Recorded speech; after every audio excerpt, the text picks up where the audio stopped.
We are now cutting across to these live visuals of Union Home Minister Amit Shah, who is currently conducting aerial survey after Operation Biparjoy. Remember, Cyclone Biparjoy made landfall yesterday, last night, in fact, in and along the coast of Gujarat, especially the Kutch and Saurashtra area, which were the worst affected, moving further eastwards towards touching portions of Rajasthan, also impacting some portions of the national capital before the intensity really decreased of Cyclone Biparjoy.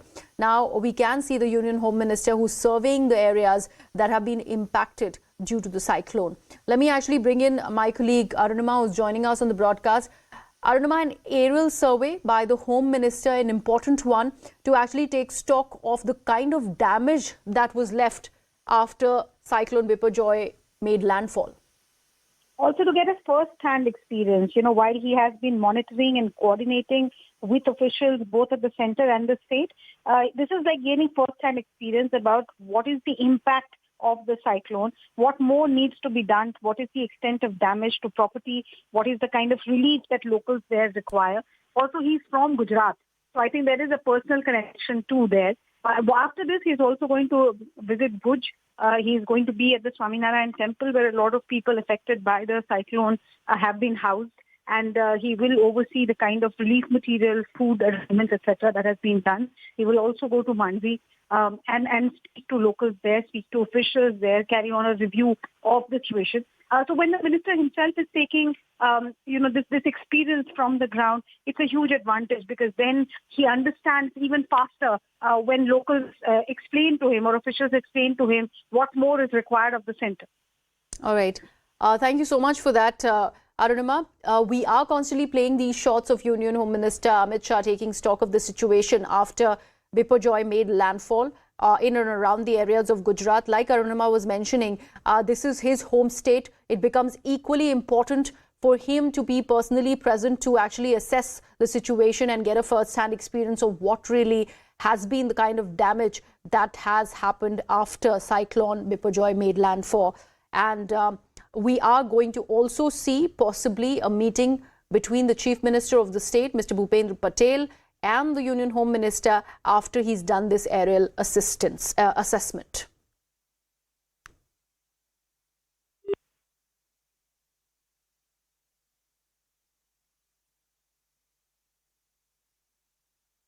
As you can see, these live visuals, these are from the chopper that has been taken off and Union Home Minister is on it.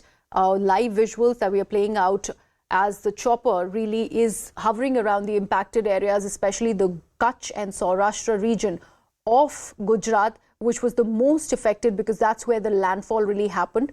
Remember, the evacuation process in the wake of Cyclone Biparjoy was immense. There were a number of people who were evacuated from the coastal regions, about 45 to 75,000 people that were taken away to safer areas. There was a provision that was also made for people, especially pregnant ladies. They were given a separate enclosure so that whose deliveries were closer to when the landfall was expected to happen, to give them a safe enclosure to go about that and give them enough medical assistance. And after the landfall has happened and the intensity has sort of decreased with the cyclone moving eastwards towards Rajasthan and further into India, touching portions of the national capital even, we now see the Union Home Minister Amit Shah making that aerial survey, taking stock of the situation.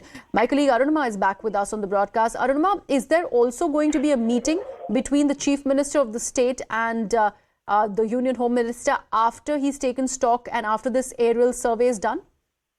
I think the Chief Minister is already, on real-time basis dating the Home Minister. So they have been in touch constantly. And now, even now when he's visiting the state, that communication line is on. But after the survey has been done, I think there will be some sort of a review just to understand center-state coordination better.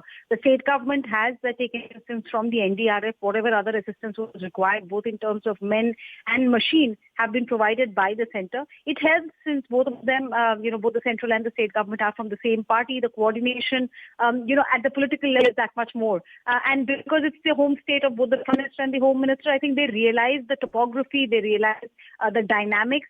Bhuj is an area where after the earthquake, disaster management has seen a huge upgradation, so that could have been utilized by the rest of the state as well. So yes, those meetings, those communication lines have been opened, but this real-time assessment of the ground situation will only help perhaps in plugging whatever gaps there remains in coordination efforts. Also, when you talk about the coordination efforts and the restoration of people who've been moved out of the coastal belt, which was mostly impacted because of Biparjoy, how soon will that process be starting, Arunima? See, that was the first challenge, to ensure that no life is lost and most people are evacuated and they don't get caught up in the high-speed wind that was blowing. So that was first challenge that was met by the local administration. Challenge number 2 is to do assessment of the kind of damage that has happened to residences of people, property, infrastructure, if the road leading to your house has been damaged, or if the sewage lines have been damaged, or if trees have fallen in your locality, it will be difficult for you to go back home. So the people who are there in camps that have been set up, how soon can they be sent back home? What is the kind of problem that they are facing? All of that is being assessed at this moment. I think this aerial survey that the Home Minister is doing is part of that assessment. And then I think together with officials, both from the centre and state, they will have a plan ready as to how soon the process of normalcy can begin, how soon can people who are housed in camps be sent back home, because they would want to go back home and start life afresh. Also, for how many days is the Home Minister going to be in Gujarat for this, Arunima? So this is a day-long trip. We've been told it's a packed trip. It is beginning with the aerial survey. He left around 11 o'clock this morning from Delhi. He was scheduled to leave around that time. After the aerial survey, there are 3 more visits, including to the Swaminarayan temple, where a lot of relief material has been housed. He wants to take a first-hand look as to what is the kind of food that is being given to people who are there. What is the kind of relief material, if you require any tarpaulin sheet, or if there's anything else that you require, hygiene requirements of women, baby foods, if there is anything else that is needed, he will do a survey of that. He will also speak to officials, to the port, the center of this entire cyclone, the port which was the epicenter. What is the kind of damage, if any? Even that is part of his assessment. So it's a day-long program. Whether he extends it, we are yet to hear from the Home Minister's office. But it is fluid at the moment. The entire day he has kept aside to assess the damage in Gujarat.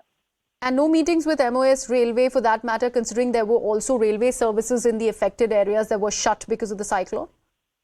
So this is an ongoing process that is happening. He's been meeting officials, speaking to them, not just ministers, even the local MLAs from Gujarat, the 8 affected districts. Their MLAs have also been on video conferencing, briefing the Home Minister. Like I've been underlining, being from that state is an advantage, because you know the district in and out. You've been the Home Minister of the state, so you know the administration there, you know the topography of that area, and therefore it is also found it easy to apprise the Home Minister of the kind of damage that has been done.